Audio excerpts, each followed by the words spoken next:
अरे रोहित, तू हमारे बेड पर क्या कर रहा है? तेरी ड्यूटी तो गेट पर खड़े होने की है ना।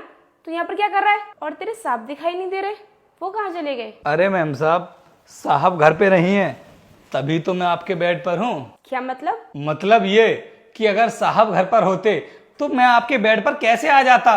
साहब मुझसे बोलकर गए थे कि रोहित मैं तो ऑफिस के लिए जा रहा हूँ, तो मैम साहब तो ऑफिस के लिए चले गए। अब इस घर में आपके और मेरे अलावा कोई भी तीसरा इंसान नहीं है, तो मैम साहब हमारे पास ना बहुत अच्छा मौका है। मौका?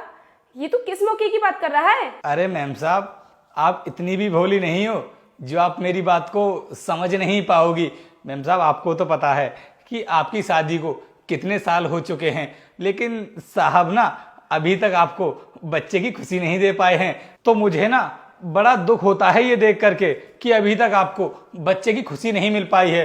तो मैं चाहता हूं कि ये खुशी ना मैं दे दूं आपको, क्योंकि मैम साहब वैसे भी साहब आज घर पर नहीं है और मुझे लगता है कि वो ना 2-3 दिनों के लिए कंपनी के काम से कहीं बाहर गए हुए हैं। तो हमारे पास ना बहुत अच्छा मौका है और मैम साहब देख लेना, मैं ना आपको बच्चे की खुशी जरूर दे दूंगा। तेरा दिमाग तो ठीक है?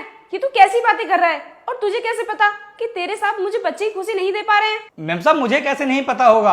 अरे मैं इस घर में आपकी शादी से पहले से काम कर रहा हूं और साहब के बारे में तो मैं सब कुछ जानता ही हूं, लेकिन जब से आप इस घर में आई हो तब से मैं आपके बारे में भी सब कुछ जान चुका हूं और इसीलिए वो आपको बच्चा नहीं दे पा रहे हैं। इसलिए मैम साहब आप मेरी बात मानो और मेरे पास आ जाओ, सब कुछ ठीक हो जाएगा। रोहित, तू मेरे बारे में इतनी गंदी सोच रखता है, मैंने ये कभी नहीं सोचा था। और तेरी इन गंदी हरकतों के बारे में तेरे सांप को जरा सी भी भनक लग गई ना, तो वो तुझे छोड़ने वाले नहीं है, क्योंकि वो मुझसे बहुत प्यार करते हैं और मैं भी उनसे बहुत प्यार करती हूँ।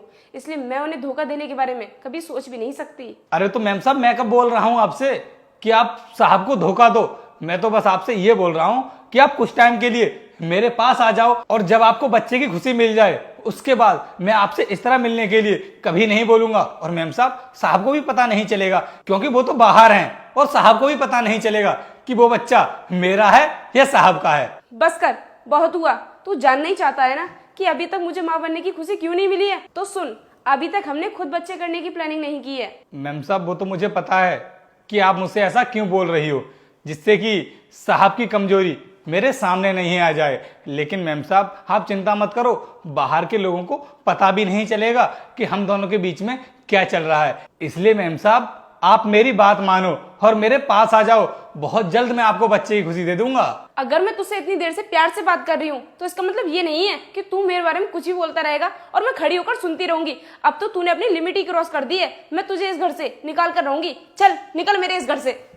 अरे मैम साहब ये कैसी बातें कर रही हो आप? देखो मैम साहब, हमारे पास बहुत अच्छा मौका है, आप मुझे घर से बाहर मत निकालो। देख, अगर तू चाहता है कि मैं लोगों के सामने तेरी बेइज्जती ना करूं तो चुपचाप निकल जा मेरे घर से। चल। रुक जाओ अनुष्का, रोहित को घर से बाहर निकालने की कोई भी जरूरत नहीं है, क्योंकि रोहित ने जो कुछ भी बोला है तुमसे गलत नहीं बोला है। वीर, तुम यहाँ पर कहाँ से आ गए और क्या कह रहे हो तुम कि रोहित ने मुझसे कुछ भी गलत नहीं बोला है? और तुम क्या चाहते हो कि मैं तुम्हें छोड़कर इसके साथ रहने लगूं? ये मुझे बच्चे की खुशी देगा? अनुष्का, मैं ये सब इसलिए बोल रहा हूँ क्योंकि इसने तुमसे जो कुछ भी कहा है ना, मेरे कहने पर कहा है। क्या तुमने इससे बोला था ये सब बोलने के लिए? लेकिन क्यों? अनुष्का, तुम्हें तो पता है मैं जिस कंपनी में काम करता हूँ, तो उस कंपनी के काम के रिगार्डिंग मुझे ज़्यादातर बाहर रहना पड़ता है और तुम घर में अकेली रहती हो। इसलिए मुझे तुम पर डाउट हो रहा था कि शायद तुम्हारा किसी के साथ अफेयर तो नहीं चल रहा है। इसलिए मैंने तुम्हारा टेस्ट लेने के लिए रोहित से ये सब करने के लिए बोला, क्योंकि आजकल का माहौल बहुत ख़राब चल रहा है। इसलिए मुझे तुम पर शक हो रहा था कि कहीं तुम भी मुझे धोखा नहीं दे रही हो, इसलिए मैंने ये सब किया। और आज तुम्हारी बातें सुनकर मुझे तुम पर पूरा विश्वास हो गया है कि तुम मुझे कभी धोखा नहीं दोगी। अनुष्का, मैंने तुम्हारे साथ जो कुछ भी किया है उसके लिए मुझे माफ़ कर दो। मैं आगे से तुम्हारे साथ ऐसा नहीं करूँगा। वीर, हमारी शादी को पूरे 2 साल हो गए हैं और इन 2 सालों में तुम मुझे समझ नहीं पाए हो। नहीं, ऐसी बात नहीं है। ऐसी ही बात है, क्योंकि अगर तुम्हें मेरे ऊपर विश्वास होता ना तो तुम मेरा टेस्ट नहीं लेते।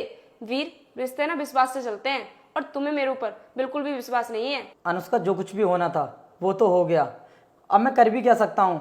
मैंने तुमसे माफ़ी भी मांग ली। मैं तुमसे वादा करता हूँ कि आज के बाद मैं कभी भी ऐसा नहीं करूँगा।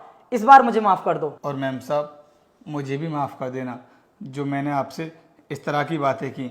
वो तो साहब ने कहा था मुझसे ऐसा बोलने के लिए, इसलिए मैंने आपसे ऐसा बोल दिया। लेकिन मैं आगे से ना कभी साहब के कहने पर ऐसा नहीं करूँगा, प्लीज़ मुझे माफ़ कर देना। रोहित, तुम क्यों मुझसे माफी मांग रहे हो? सारी गलती तो इन्हीं की है। वीर, इस बार तो मैं तुम्हें माफ कर रही हूँ, लेकिन आगे से ये सब नहीं चलेगा। ठीक है मैम साहब, मैं चलता हूँ। जाओ तुम, बैठो तुमसे कुछ बात करनी है।